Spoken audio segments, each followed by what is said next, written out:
Lors des leçons précédentes, nous avons vu les tableaux et les chaînes de caractères. Dans cette vidéo, nous allons voir les structures, qui sont une autre façon de représenter des données. Un programme peut avoir besoin de stocker ce qu'on appelle des données structurées. Par exemple, un programme peut avoir besoin de stocker les âges de plusieurs personnes, comme ce qui est représenté ici.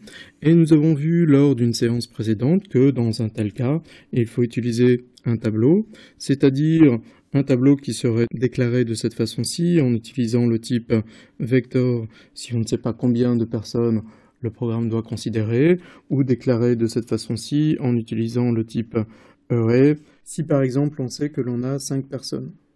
Les tableaux sont des structures de données homogènes, c'est-à-dire que toutes les valeurs contenues dans un même tableau sont toutes de même type, le type int dans le cas de cet exemple. Mais on peut avoir aussi besoin de considérer des données hétérogènes, c'est-à-dire des données ayant des types différents. Par exemple, si on veut considérer les données relatives à une personne, comme ici, où les données seraient par exemple d'abord le nom de la personne, qui serait une chaîne de caractères, la taille de la personne, qui serait de type double, son âge, qui serait de type int, et son sexe représenté sous la forme d'un caractère, M ou F. Ici, on ne peut pas utiliser de tableau pour stocker toutes ces données puisqu'elles sont de types différents. Par contre, on peut les regrouper dans un nouveau type qu'on appelle un type structure. Une structure nous permettrait de représenter les données d'une ligne. On peut ensuite faire un tableau de structure pour représenter l'ensemble de ces données relatives à un ensemble de personnes. De façon plus générale, on utilise des structures quand on souhaite regrouper des données ayant des types ou des natures différents. Elles vont avoir différentes utilisations. Tout d'abord, on va pouvoir représenter des entités qui doivent être définies avec plusieurs données. Par exemple, une telle entité pourrait être une personne qui, suivant les besoins du programme, serait définie par son prénom, son nom, sa date de naissance.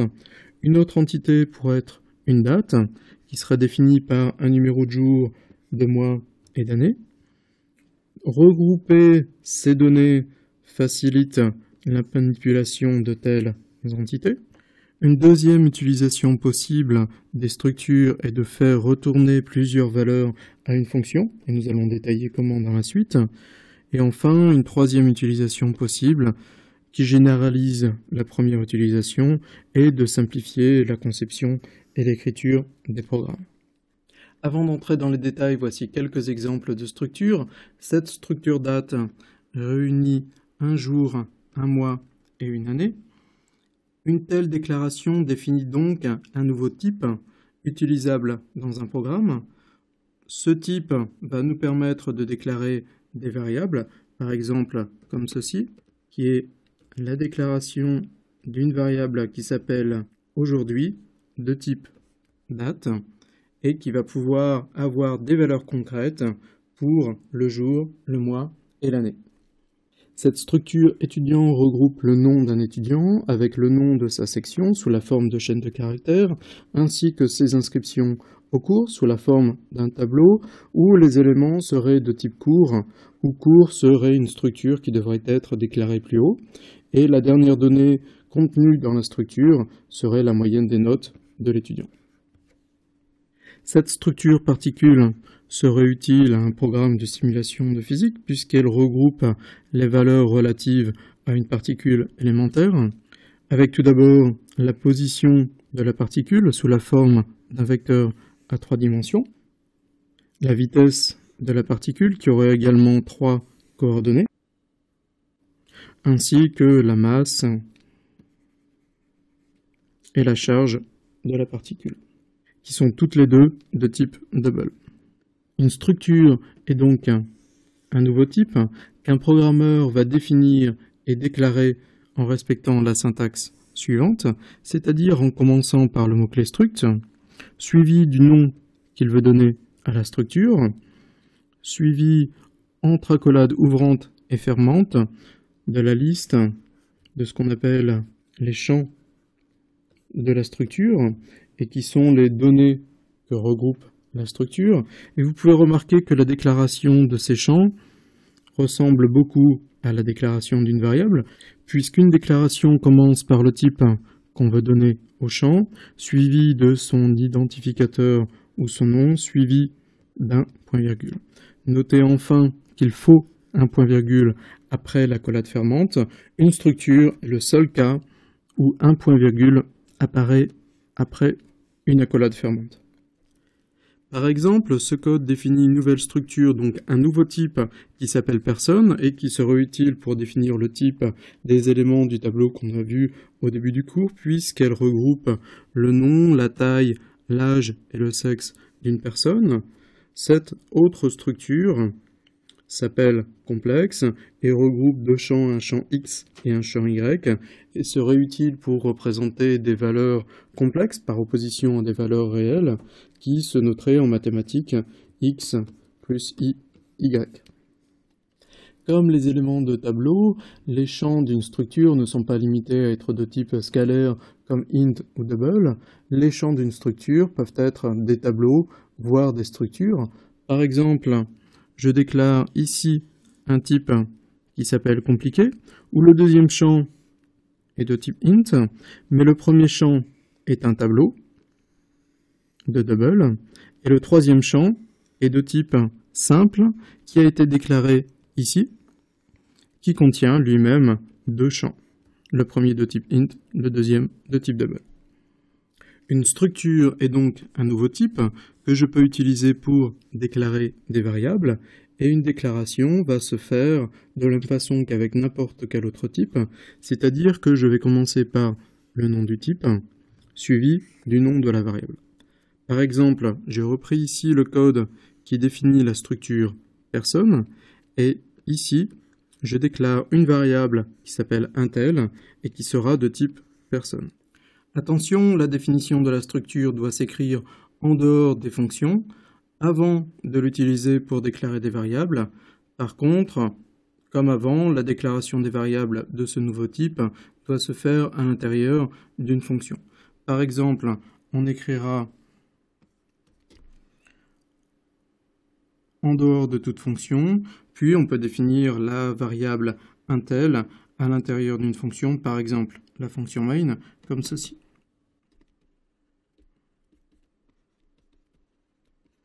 Cette variable intel, je peux la représenter de la façon suivante. Elle aura un champ qui s'appelle nom, un champ qui s'appelle taille, etc. Dans ce deuxième exemple, je déclare tout d'abord une structure qui s'appelle complexe avec un champ X et un champ Y, et je déclare ici une nouvelle variable qui s'appelle Z, qui sera de type complexe, et donc Z va contenir deux champs, un champ X et un champ Y. Comme avec les autres types, on peut initialiser une variable de type structure au moment de sa déclaration. Ça va se faire avec la syntaxe suivante. Donc après le type de la structure, le nom de la variable, on va mettre le signe égal avec, entre accolade ouvrante et accolade fermante, les valeurs des différents champs qu'on veut donner à la variable. Et après l'accolade fermante, on va avoir ici un point-virgule. Par exemple, j'ai repris ici une nouvelle fois ma structure personne et déclaré une variable intel de type personne. Je peux représenter intel de cette façon.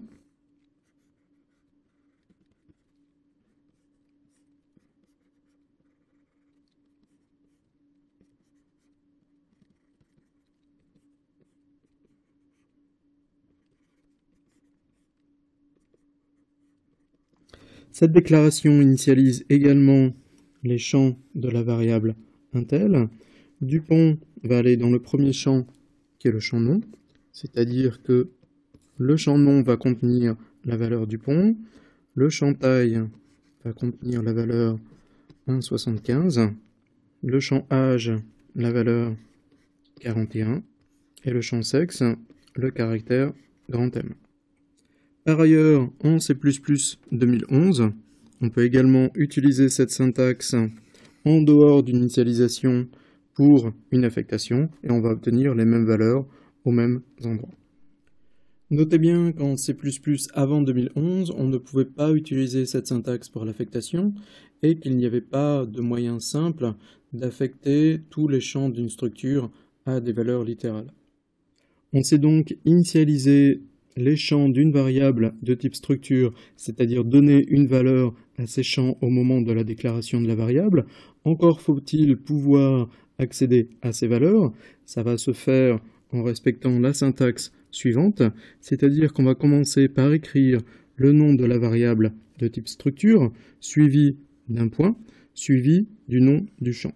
Par exemple, si je reprends ma variable intel du transparent précédent qui était de type personne et que je peux représenter de la façon suivante, cette instruction est une affectation qui va mettre la valeur 1,75 dans le champ taille de la variable intel, c'est-à-dire mettre la valeur 1,75 à cet endroit dans ma représentation de la variable intel. Cette instruction va ajouter 1 au champ âge de intel, c'est-à-dire changer ce 41 en 42. Notez au passage que je suis obligé d'utiliser des parenthèses ici. Je ne peux pas écrire simplement intel.âge,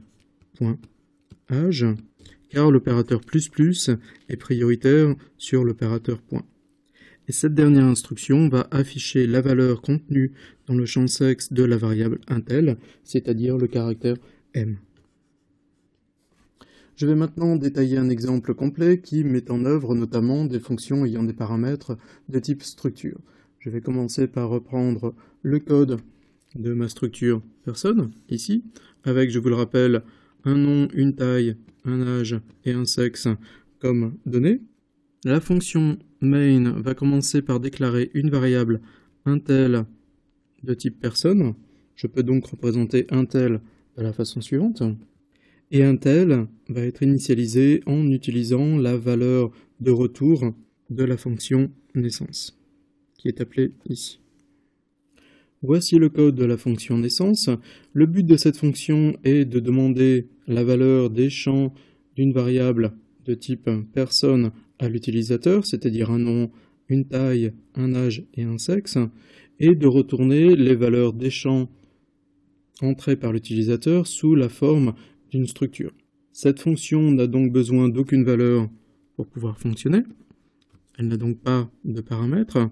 En revanche, elle doit retourner une valeur de type structure, plus exactement de type personne ici, et donc le type de retour de la fonction naissance est personne. Alors comment fonctionne naissance exactement? On commence par déclarer une variable locale qui s'appelle p de type personne. P peut être représenté comme la variable intel. Pour l'instant, les champs de P ne sont pas initialisés, on ne sait donc pas ce qu'ils contiennent, mais la fonction naissance commence par demander à l'utilisateur d'entrer un nom, et ce nom va être rangé directement dans le champ nom de la variable P, c'est-à-dire ici. Supposons pour l'exemple que l'utilisateur entre le nom du pont. La fonction continue en demandant une taille et un âge à l'utilisateur. Reprenons les mêmes valeurs que dans l'exemple précédent. La fonction continue en demandant à l'utilisateur d'entrer le caractère M ou F pour le champ sexe de la variable P et s'assure que l'utilisateur entre bien soit M, soit F en utilisant une boucle de while. Supposons que la personne soit ici un homme. Et enfin, la fonction finit en retournant la valeur contenue dans la variable P, c'est-à-dire l'ensemble des valeurs stockées dans ces champs. Revenons à l'appel de la fonction naissance, c'est-à-dire ici. Que va-t-il se passer exactement? Les valeurs des champs de la variable P vont être copiées dans les champs de la variable intel, c'est-à-dire que le champ nom d'intel va prendre la valeur du pont, le champ taille 1,75, âge 41 et le champ sexe, le caractère grand M. L'instruction suivante dans la fonction main est celle-ci, c'est-à-dire qu'on va appeler la fonction anniversaire en lui passant la variable intel en argument. Le code de la fonction anniversaire est ici. Le but de la fonction anniversaire est d'ajouter 1 au champ âge de la variable passée en argument. Cette fonction n'a donc qu'un seul paramètre, qui sera de type personne, puisque la variable intel était de type personne, et on va utiliser un passage par référence, puisque la fonction doit modifier la valeur de la variable à passer en argument. Cette fonction ne doit envoyer aucune valeur, son type de retour sera donc void, et quand on exécute le corps de la fonction sur l'exemple, on va changer ce 41, qui est la valeur contenue par le champ âge de la variable intel, en 42. On continue dans le corps de la fonction main, c'est-à-dire qu'on va passer à cette instruction et appeler la fonction affiche en lui passant la variable intel en argument. Le code de la fonction affiche est ici. Le but de cette fonction affiche est d'afficher les valeurs des champs de la variable passée en argument. Cette fonction n'aura donc qu'un seul paramètre de type personne et ne devra pas modifier la valeur de la variable passée en argument. On a utilisé ici le mot-clé const suivi d'un et commercial, comme pour le passage par référence, entre le nom du type du paramètre et le nom du paramètre lui-même. Il s'agit là d'une optimisation à laquelle vous pouvez ne pas attacher trop d'importance pour l'instant. Cette optimisation évite de faire une copie, car je vous rappelle qu'un passage par valeur ferait une copie coûteuse d'une structure qui contient beaucoup de champs. La fonction va simplement afficher les valeurs des différents champs du paramètre.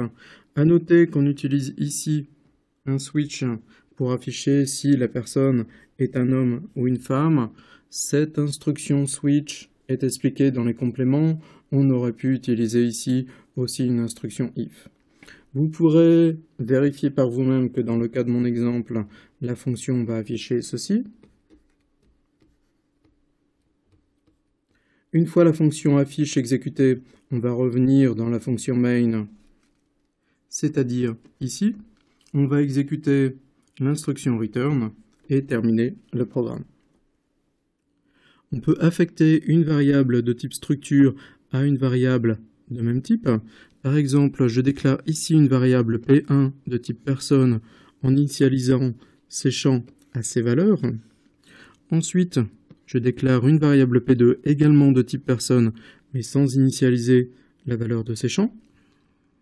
Et dans cette dernière instruction, qui est une affectation, je vais recopier la valeur des champs de la variable P1 dans les champs de la variable P2, c'est-à-dire que cette affectation est équivalente à ces 4 affectations qui recopieraient champ par champ la variable P1 dans P2, c'est-à-dire par exemple ici, je recopie la valeur du champ nom de P1 dans le champ nom de P2.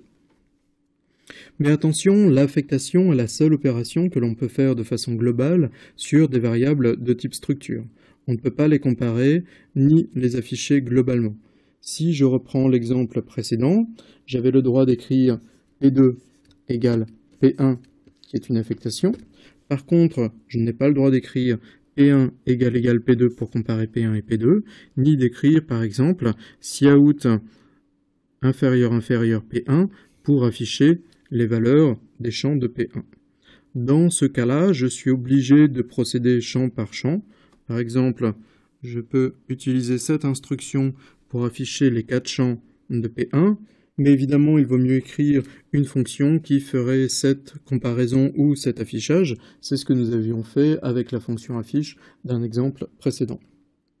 Notez enfin que si les opérateurs égal et inférieur ne sont pas définis a priori pour les structures, en C++, un programmeur a la possibilité de les définir lui-même. C'est ce qu'on appelle la surcharge d'opérateurs, mais ceci sort du cadre de ce cours. Pour le moment, rappelez-vous que vous devez faire la comparaison ou l'affichage champ par champ. Revenons sur l'exemple du début de cette vidéo. Si vous vous souvenez, je voulais stocker en mémoire l'ensemble de ces valeurs. Et bien maintenant, je vais pouvoir utiliser un tableau dont les éléments seront de type structure. Donc, je vais commencer par déclarer ma structure personne qui regroupe les 4 champs qui m'intéressent, c'est-à-dire le nom, la taille, l'âge et le sexe d'une personne. Et je vais déclarer un tableau que j'ai appelé personne ici, dont les éléments seront de type personne. Maintenant, chaque ligne de cette table va correspondre à un élément de mon tableau, et chaque colonne de la table va correspondre à un différent champ des éléments du tableau. Je peux représenter le début de mon tableau personne de cette façon. Chaque élément du tableau personne va contenir un champ nom, un champ taille, etc. Tout ceci constitue le premier élément du tableau personne. Et cette affectation va mettre, entre autres, ces valeurs dans le premier élément du tableau personne, c'est-à-dire que Dupont va aller dans ce champ, 1,75 dans ce champ, 41 ici, et M ici. J'ai dit que les structures étaient également utiles pour permettre aux fonctions de renvoyer plusieurs valeurs. Par exemple, je peux avoir envie d'écrire une fonction division euclidienne qui renverrait à la fois le quotient et le reste de 2 valeurs passées en argument. Eh bien, dans un tel cas, j'ai plusieurs solutions possibles. Je peux donc faire renvoyer par la fonction une structure qui va contenir les différentes valeurs à retourner. Une deuxième possibilité est de passer des variables par référence et de les affecter à l'intérieur de la fonction aux valeurs que la fonction doit calculer.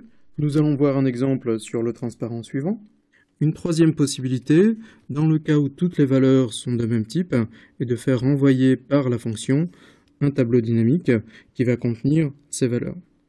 Dans des cas plus complexes, on peut avoir aussi envie de combiner les solutions 1 et 3, c'est-à-dire de renvoyer une structure avec des champs vecteurs qui vont contenir plusieurs données homogènes ou des vecteurs de structure contenant des valeurs hétérogènes. Par exemple, dans le cas de cette fonction division euclidienne qui aurait 2 paramètres, un pour le dividende, l'autre pour le diviseur, la première solution consisterait tout d'abord à déclarer une structure qu'on a appelée ici résultat qui contiendrait un champ pour le quotient et un champ pour le reste, et définir le type de retour de la fonction division euclidienne comme résultat. Dans un tel cas, j'appellerai ma fonction division euclidienne de la façon suivante. Résultat pour définir le type d'une variable qui recevrait le résultat, en lui passant 2 valeurs pour le dividende et le diviseur. La deuxième solution consiste à ajouter 2 paramètres passés par référence, et utiliser ma fonction va se faire de la façon suivante. Je vais commencer par déclarer 2 variables supplémentaires qui vont me servir à stocker les valeurs calculées par la fonction, et je peux ensuite appeler ma fonction de cette façon. La troisième solution consiste à définir le type de retour de la fonction comme un tableau entier à 2 éléments, et ma fonction s'appellerait alors ainsi.